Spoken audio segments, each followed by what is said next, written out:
Trade Center, famous twin symbol of American prosperity, was on fire.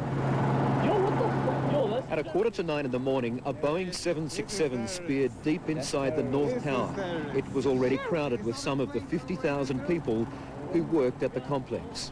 There was no accident. Into the second tower, setting off a huge explosion. Boom! Oh, man! What's going on? From what's happening, almost emerged on the far side, the most audacious terrorist attack. I can't tell you anything more than that. I saw the plane hit the building. By now, the world was watching as flames took hold, but even then, few expected this was about to become worse, much, much worse.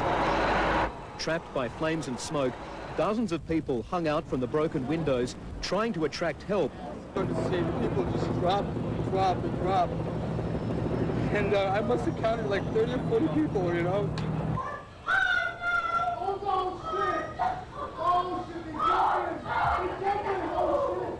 For all those who somehow kept hope alive and thousands more scrambling to escape down the stairwell, all hope ran out.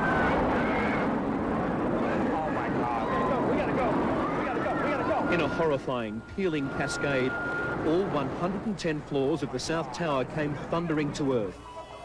A doctor recorded the scenes on his camera. How good, man? That thing's gone. It blew up. I don't know. I came down. I'm alive. Still around, guys. Still around. Another cameraman kept recording as a massive dust cloud rolled towards him. Then the shockwave knocking other people to the ground. Everywhere, people running, and then the North Tower, also shaken to its very foundations, could stand no more. The second one is going down now, as I speak live. The second one is now collapsed down to the ground. I'm asking you for your life. Get the out of here, please. All right, we got so many people dead. Let's go, please, out of here.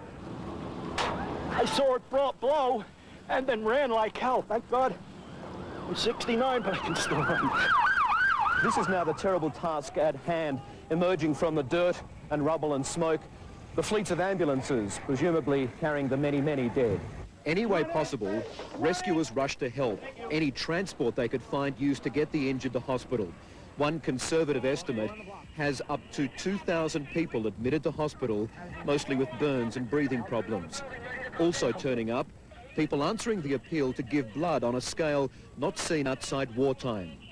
With both towers gone from the New York skyline, their rubble filled the streets for blocks around the scene.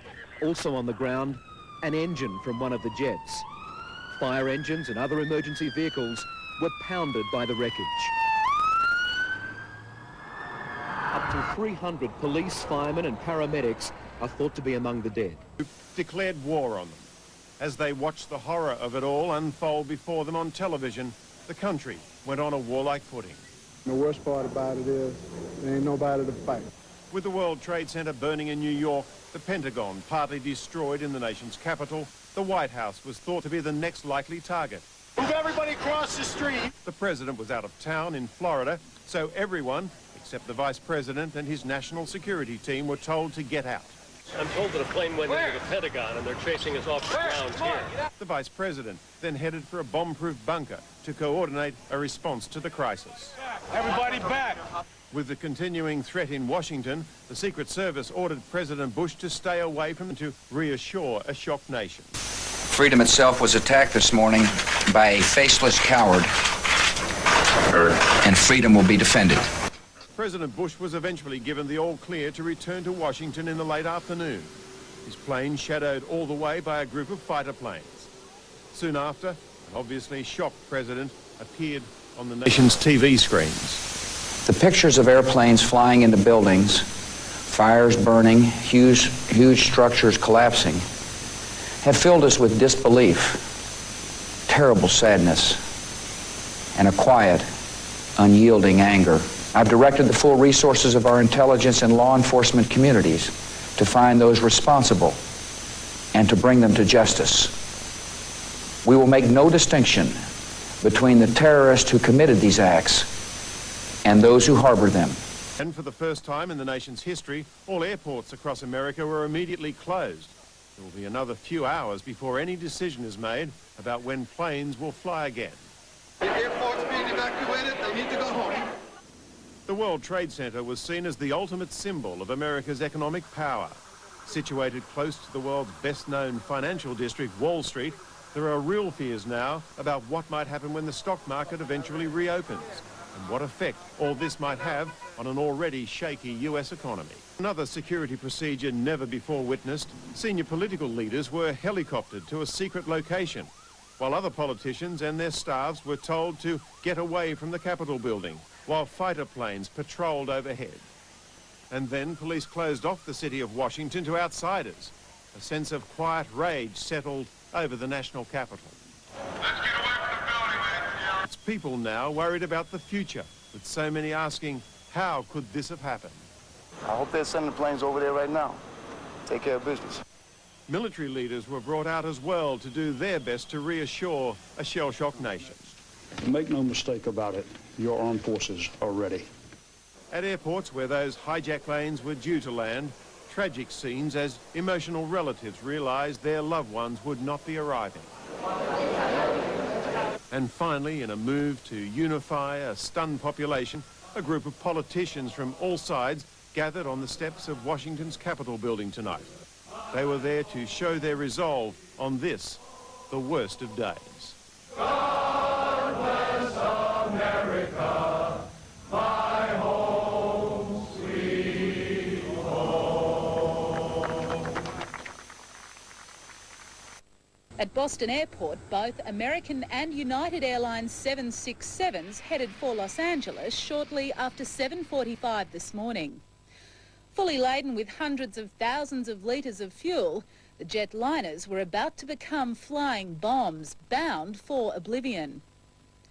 They were joined by two other aircraft, a United 757 flight from Newark near New York en route to San Francisco, and a similar American Airlines service on its way to LA from Dulles near Washington. Radar screens picked up the first signs of trouble when the aircraft strayed from their planned flight paths. American Airlines Flight 11, its airspeed suddenly varying wildly, made a dramatic U-turn, and soon after the plane ploughed into the building. But watch what happened. As the plane entered eastern New York, it turned sharply to the south and headed straight for Manhattan. At 9:04, there was almost an instant replay scraper. But there were still two hijacked planes in the air. One of several terrified passengers who managed to make a mobile phone call was Barbara Olson, wife of one of President Bush's most trusted advisors, the Solicitor General. In her final moments alive, she pleaded for help and offered chilling clues about the unfolding mid-air terror. A third aircraft, American Airlines Flight 77, speared into the Pentagon building, a symbol of American military might and security, at 9:38. Meanwhile, the fourth plane, a flight from Newark, was headed west as air traffic controllers watched it turn back to the east coast. At 10:20, more than 2 hours after the coordinated attacks began, United Airlines Flight 93 crashed into a rural Pennsylvania field, and it's here that the best evidence yet of what went wrong may well be uncovered. Authorities hope to find the black box recorder containing tapes of cockpit conversations of those last terrifying moments. John Howard faced the media in Washington only minutes after the first terrorist strike on the World Trade Center towers, and he was clearly shaken. Could I just say before I start on any domestic things how horrified I am at what I've just heard regarding what's happened in New York. As the Prime Minister answered questions, an American Airlines Boeing 757 slammed into the Pentagon, America's key military command centre, within sight of Mr. Howard's hotel. It appears to be a most horrific, awful event that will obviously entail a very big loss of life. Oh, dreadful. Just appalling. Awful. Just 400 metres away, Australian television cameramen were caught up in the chaos at the White House as security was placed on full alert and federal buildings around the Capitol began to be evacuated. Folks, we need you to clear out this area immediately! Mr. Howard, his wife Jeanette and son Tim were rushed to the safety of a bunker at the Australian Embassy, now under the armed guard of the US Secret Service. The Prime Minister was briefed on the tragic events unfolding around the United States and emerged 3 hours later to read a message he'd sent to the United States President on behalf of the Australian people. In the face of an attack of this magnitude, words are always inadequate in conveying sympathy and support. You can, however, be assured of Australia's resolute solidarity with the American people at this most tragic time. My personal thoughts and prayers are very much with those left bereaved by these despicable attacks upon the American people and the American nation. Mr. Howard joined the international condemnation of the attacks. I can only hope, as I know all decent people around the world will, that those responsible for this despicable series of attacks upon the United States will be hunted down and meted out the justice that they so much deserve. United Nations Secretary-General Kofi Annan and a series of meetings with local business leaders, but that program has now been cancelled. Obviously, in the light of what's happened, it's unlikely that I will complete my program. We are completely shocked, Unbelievable. Laden is already implicated in some of the worst terrorist attacks on the US, the 1998 bombing of American embassies in Africa, a suicide mission, and the first attack on the World Trade Center in 1993. Among them, Colonel Gaddafi of Libya and Iraq's Saddam Hussein. Iraqi TV. This most difficult hour, all Israelis stand as one with the American people. Israel has closed its borders to foreign planes and declared a day of mourning. It's clear that the world will not be the same place to live in from now on. With the United States virtually sealed off, transatlantic flights were cancelled. Those en route were either diverted to Canada or forced to turn back. Prime Minister Tony Blair rushed to Downing Street to convene a crisis meeting of the government's emergency committee, which was quick to raise security to its highest level. Flight paths into London have been changed so there will be no civil overflights of central London. Security has been increased across the full range of government buildings and military premises. US embassies both here and on the continent have been the focus of most attention. All have been given permission to close. In Moscow, President Vladimir Putin sent his condolences to the United States. French President Chirac expressed his outrage. There's no containing emotions. Across Europe, the grieving has begun. Enjoying the Port Douglas sunshine before boarding a boat for a private tour of the Great Barrier Reef. We're going to have a couple of great days here. Later, Mr. Clinton dined at a local restaurant before receiving the phone call that changed everything. He retreated to his hotel room amid the tightest of security and hasn't been seen since.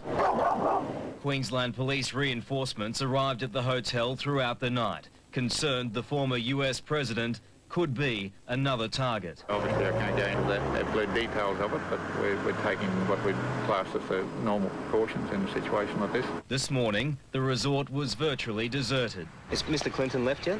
I've no idea. We have increased security for Mr. Clinton to a level where we are confident that he is safe and secure and will be safe and secure until he is able to leave this country. Newly crowned US Open champion Leighton Hewitt, a homecoming soured by thoughts of what if. All day yesterday I was sort of travelling around in the car holding the US Open trophy around those streets.